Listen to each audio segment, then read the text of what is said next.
শীত মানে দুধ পিঠা খাওয়ার উৎসব, আর এই শীতে দুধ পিঠা খাবো না তা তো হতেই পারে না। এই তো আমি দুধ পিঠা বানিয়ে নিয়েছি, অনেক অনেক টেস্টি আর লোভনীয় সুস্বাদু হয়েছে।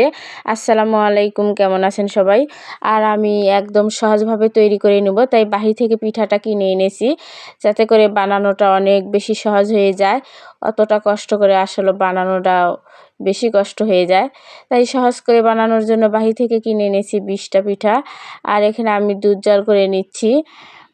দুধের মধ্যে একটুখানি লবণ, 3টা দারুচিনি আর 5-7টা এলাচ দিয়েছি। খুব সুন্দর ঘন করে জাল করে নেব।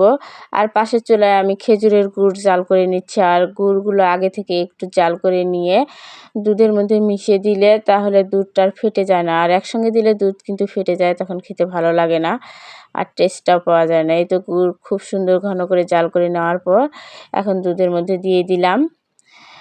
আর এখানে আছে 3 লিটার দুধ আছে। দুধগুলোকে এখন গুড়ের সঙ্গে আরও অনেকটা সময় নিয়ে সুন্দর করে জাল করে নেব, ঘন করে নিয়ে। এই তো দুধ অনেক সুন্দর কালার হয়েছে, অনেক সুন্দর একটা ফ্লেভার আসছে, অনেক অনেক সুন্দর হয়েছে। এখন আমি পিঠাগুলো ছেড়ে দিব, আর এই পিঠাগুলো দিয়ে আমি সারা রাত ভিজিয়ে রাখবো দুধের মধ্যে। 1 কাপ গুঁড়ো দুধও দিয়েছি টেস্ট ভালো আসার জন্য। ভালোভাবে মিশিয়ে নিব। মিশিয়ে নেওয়ার পরে ঢাকা দিয়ে রেখে দিব সারা রাত ভরে। সারা রাত ভরে ভিজিয়ে রাখার পর এই তো পিঠাগুলো অনেক সুন্দরভাবে ফুলে গেছে আর দুধগুলো টেনে গেছে।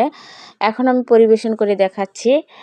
আর সকাল সকাল এই পিঠাগুলো আমরা খেয়ে নিব, কারণ এই পিঠা খাওয়ার জন্য সবাই অপেক্ষা করছে। এই তো পরিবেশন করছি, একদম পারফেক্ট হয়েছে আর কতটা লোভনীয় হয়েছে দেখেই বোঝা যাচ্ছে। অনেক সুন্দর একটা কালার হয়েছে, মিষ্টি মিষ্টি কালার। খেতে কিন্তু ভীষণ টেস্টি হয়েছে, ভীষণ মজা হয়েছে। এখন আমি খেয়ে টেস্ট করে নেব, আর আমি ওই প্রথম প্লেটটাই খেয়ে নেব। এই তো আমি এখন খাবো, আপনারা দেখতে থাকুন। অনেক সুন্দর নরম হয়েছে, পারফেক্ট হয়েছে, সুন্দরভাবে ভেঙে গেল। এই তো এখন আমি খাবো।